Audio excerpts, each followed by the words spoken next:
ದುಶ್ಚಟಗಳನ್ನು ತ್ಯಜಿಸಿ ಆರೋಗ್ಯಕರ ಜೀವನ ನಡೆಸಬೇಕು ಎಂದು ನಿವೃತ್ತ ಕುಲಪತಿಗಳಾದ ಮಹಾಂತಗೌಡ ಪಾಟೀಲ್ ಕರೆ ನೀಡಿದ್ದಾರೆ. ಚಿತ್ತಾಪುರ ತಾಲ್ಲೂಕಿನ ಸುಕ್ಷೇತ್ರ ಭಾಗೋಡಿ ಗ್ರಾಮದಲ್ಲಿ ಶ್ರೀ ಪರಶುರಾಮ ಅಪ್ಪಾಜಿ ಅವರ 33ನೇ ಜನ್ಮ ದಿನಾಚರಣೆ ನಿಮಿತ್ತ ಆಯೋಜಿಸಿದ್ದ ಕಾರ್ಯಕ್ರಮದಲ್ಲಿ ಅವರು ಮಾತನಾಡಿದರು. ಯುವ ಪೀಳಿಗೆ ತಂಬಾಕು, ಗುಟ್ಖಾ, ಮದ್ಯಪಾನ ಹಾಗೂ ಮಾದಕ ವಸ್ತುಗಳಿಂದ ದೂರವಿದ್ದಾಗ ಮಾತ್ರ ಸಮಾಜದ ಸಮಗ್ರ ಅಭಿವೃದ್ಧಿ ಸಾಧ್ಯ ಎಂದು ಅವರು ಅಭಿಪ್ರಾಯಪಟ್ಟರು. 2026ನೇ ವರ್ಷವು ಗ್ರಾಮದಲ್ಲಿ ಶುಭಾರಂಭಗಳೊಂದಿಗೆ ಆರಂಭವಾಗಿರುವುದು ಸಂತಸದ ಸಂಗತಿ ಎಂದು ತಿಳಿಸಿದ ಅವರು, ಭೀಮಾ ಕೊರೆಗಾಂವ್ ಆಚರಣೆ ಬಳಿಕ ಅಪ್ಪಾಜಿ ಅವರ ಜನ್ಮದಿನದಂತಹ ಕಾರ್ಯಕ್ರಮಗಳು ಗ್ರಾಮದಲ್ಲಿ ಶುಭ ಘಳಿಗೆಗಳ ಸೂಚಕವಾಗಿವೆ ಎಂದರು. ಅಪ್ಪಾಜಿಯಂತಹ ವ್ಯಕ್ತಿಗಳು ಸಮಾಜವನ್ನು ಅಂಧಕಾರದಿಂದ ಬೆಳಕಿನೆಡೆಗೆ ಕರೆದೊಯ್ಯುವ ಮಾರ್ಗದರ್ಶಕರಾಗಬೇಕು ಎಂದು ತಿಳಿಸಿದ ಅವರು, ಯುವಕರಲ್ಲಿ ಜಾಗೃತಿ ಮೂಡಿಸುವ ಕಾರ್ಯ ನಿರಂತರವಾಗಲಿ ಎಂದು ಕರೆ ನೀಡಿದರು.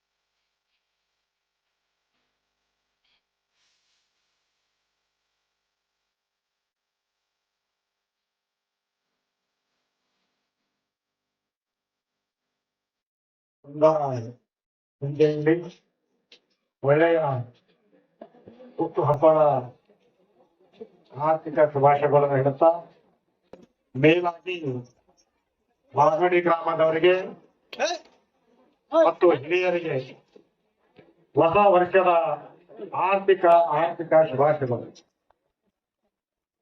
2026ರಲ್ಲಿ ನಾವು ಒಳ್ಳೆಯದನ್ನು ಮಾಡಿ ಇವತ್ತಿನ ದಿವಸ ಮಾಗಡಿ ಗ್ರಾಮದಲ್ಲಿ ಇರ್ತಕ್ಕಂಥ ನಮ್ಮ ಶರಣರು ಅಪ್ಪಾಜಿ ಪರಶುರಾಮ ಅವರ ಹುಟ್ಟು ಹಬ್ಬ, ಅವರಿಗೆ ಮಾಗಡಿ ಗ್ರಾಮದಿಂದ ಮತ್ತು ಚಿತ್ತಾಪುರ ತಾಲೂಕದಿಂದ ಇಡೀ ನಮ್ಮ ಬಾಗಡಿ ತಾಯಂದಿರು ಮತ್ತು ಬಳಗದವರು ಅದು ಹುಟ್ಟು ಹಬ್ಬದ ಶುಭ ಕೋರಿದರೆ, ಇವತ್ತು ಹೊಸ ವರ್ಷನೇ ಇವತ್ತೇನಪ್ಪ ಬಾಗಡಿ ಏನಪ್ಪ ಇವತ್ತು ಬೇರೆ ಬೆಳೆಸಿ ಅಂತಕ್ಕಂಥ ಮಾತನ್ನು ಕೂಡ ಹೇಳಕ್ಕೆ. ಅದೇ ರೀತಿಯಾಗಿ ನಮ್ಮ ಊರಿನ ಹಿರಿಯರು, ಮುಖಂಡರು ಮತ್ತು ಈ ಊರಿನ ಗ್ರಾಮ ಪಂಚಾಯತ್ ಅಪ್ಪಾಜಿ ಅವರಿಗೆ 33ನೇ ಹುಟ್ಟುಹಬ್ಬದ ಹಾರ್ದಿಕ ಶುಭಾಶಯಗಳನ್ನ ನಾನು ಈ ಸಂದರ್ಭದಲ್ಲಿ ಬಯಸ್ತೇನೆ. ದೇವರು ಅವರಿಗೆ ಆರೋಗ್ಯ, ಭಾಗ್ಯ ಮತ್ತು ಹೆಚ್ಚಿನ ಒಂದು ಶ್ರೇಯಸ್ಸು ಮುಂದಿನ ದಿನಗಳಲ್ಲಿ ಆ ಭಗವಂತನು ಅವರಿಗೆ ದಯಪಾಲಿಸಲಿ ಅಂತ ಹೇಳಿ ನಾನು ಈ ಸಂದರ್ಭದಲ್ಲಿ ಭಗವಂತನಲ್ಲಿ ಬೇಡಿಕೊಳ್ಳುತ್ತಾ, ಹಾಗೂ ಈ ಒಂದು ಏನು ಹುಟ್ಟುಹಬ್ಬ ಎಲ್ಲರೂ ಈಗಾಗಲೇ ಹೇಳಿರುವಂತೆ ಚಿತ್ತಾಪುರ ತಾಲೂಕಿನ ಬಹುತೇಕ ಕಡೆಯಿಂದ ಅಭಿಮಾನಿ ಬಳಗ ಬಂದಿದೆ.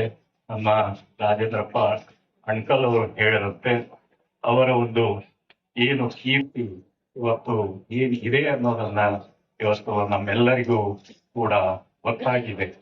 ಅವರು ಈಗಾಗಲೇ ಮುಖ್ಯವರಿದ್ದಾರೆ, ಈಗಾಗಲೇ ಅವರು ಪವಾಡಗಳನ್ನ ಮಾಡ್ತಾ ಇದ್ದಾರೆ. ಅದ್ರ ಜೊತೆಗೆ ಇದು ಒಂದು ಕೂಡ ಒಂದು ದೊಡ್ಡ ಅವಾರ್ಡ್ ಅಂತಾನೆ ನಾನು ಈ ಸಂದರ್ಭದಲ್ಲಿ ಹೇಳ ಬಯಸ್ತೇನೆ. ಇನ್ನೋರ್ವ ವಿಠಲ್ ಅವರು ಕೂಡ ಇದ್ದಾರೆ, ಮತ್ತೆ ಅವರು ಹೀಗೆ ಮತ್ತು ಅಕ್ಕ ತಂಗಿರಿ ಇವತ್ತಿನ ಈ ಕಾರ್ಯಕ್ರಮ ನೋಡ್ಬೇಕಾದ್ರೆ ನಾವು ಈ ಪ್ರಕಾರ ಆಗ್ತದಮ್ಮ ಅಂತ ನಮಗ್ ಗೊತ್ತಿದ್ದಿಲ್ಲ. ಇದು ಏನದ ಮೂರ್ತಿ ಚಿಕ್ಕದ, ಕೀರ್ತಿ ದೊಡ್ಡದ. ಮೂರ್ತಿ ಎಲ್ಲ ಚಿಕ್ಕದಲ್ಲ ಅಂದ್ರೆ ನಮಗ್ ಗೊತ್ತಾಗಿಲ್ಲ ಊರವರಿಗೆ. ಇದು ಎಷ್ಟೆಲ್ಲ ಭಾಗ ಬಂದಿ ನೋಡಿದ್ರೆ ಅದು ಕೀರ್ತಿ ಬಹಳ ದೊಡ್ಡದಾಗದ. ನಾವು ಜನ್ಮದಿನ ಉತ್ಸವ ಅಂದ್ರೆ ತುಂಬ ಸಾಧಾರಣ ಏನೋ ಮಾಡ್ತಾರಂತ ನಮ್ಗೆ ಗೊತ್ತಿಲ್ಲ. ಇಷ್ಟೆಲ್ಲ ಮುಕ್ತರು ಬರ್ತಾರ ಗೊತ್ತಿಲ್ಲ ನಮಗ. ಗೌಡರು ಅವ್ರೆಲ್ಲರೂ ಇದು ನಾ ಎಲ್ಲ ಈ ಡಿಜೆ ಪಿಜೆ ಹತ್ರ ಇದೊಂದು ಲಗ್ಗಣೆ ಆಗದಂತ ನಮಗೆಲ್ಲ ಗೊತ್ತಾಗಿಲ್ಲ. ಎಲ್ಲರೂ ನಮ್ಮೂರಾಗ ಯಾಕಂದ್ರೆ ಅದು ಘಟನೆ ನನ್ನ ಕೂಡ ಆಗಿದೆ. ಒಂದು ನಮ್ಮ ಫ್ರೆಂಡ್ ಇದ್ದನು, ಅಯ್ಯಪ್ಪ ಸ್ವಾಮಿ ಮಾಲೆ ಹಾಕೋದ್ರಿಂದ ಅಂಬರೀಶ್ ಅಂತ ಹುಡುಗ ಇದ್ದ ನಮ್ಮ ದೋಸ್ತು. ಆ ಟೈಮ್ನಲ್ಲಿ ನಾನು ಅವ್ನಿಗೆ ಮೀಟ್ ಆಗ ನಾವು ಮನೆಗೆ ಹೋಗಿ ಕರೆದಿದ್ದ, ಮನೆಗೆ ಹೋದೆ. ನಾವು ಅಲ್ಲಿ ಕುಂತಿದ್ದೆ. ಅವ್ರ ತಾಯಿ ತಂದೆ ಇಬ್ರು ಬಂದ್ರು. ಅವ್ರ ತಾಯಿ ತಂದೆ ಬರೋಣ ಕುಂತರು. ಅದು ಸಕಲೇಶ್ಪುರದ ಮಾತಿದು. ಕುಂತಿರೋ ಅವರು ತಾಯಿ ತಂದೆ ಬಂದ್ರು. ಆ ಟೈಮ್ನಲ್ಲಿ ಬಂದು ಅಲ್ಲಿ ಒಂದು ಕುರ್ಚಿನಲ್ಲಿ ಕುಂತರು. ಕುಂತ ಏನ್ ಹೇಳಿದ್ರು, ಮಗ ಇದು ಖರೆ ಇದ್ದದ್ದು ಮಾತಿದ್ದು, ನನ್ನ ರಿಯಲಿ ಲೈಫ್ ನಲ್ಲಿ ಆಗಿದ್ದಂತ ಮಾತಿದು. ಅಯ್ಯಪ್ಪ ಸ್ವಾಮಿ ಮಾಲೆ ಹಾಕಿದ್ದಾವ.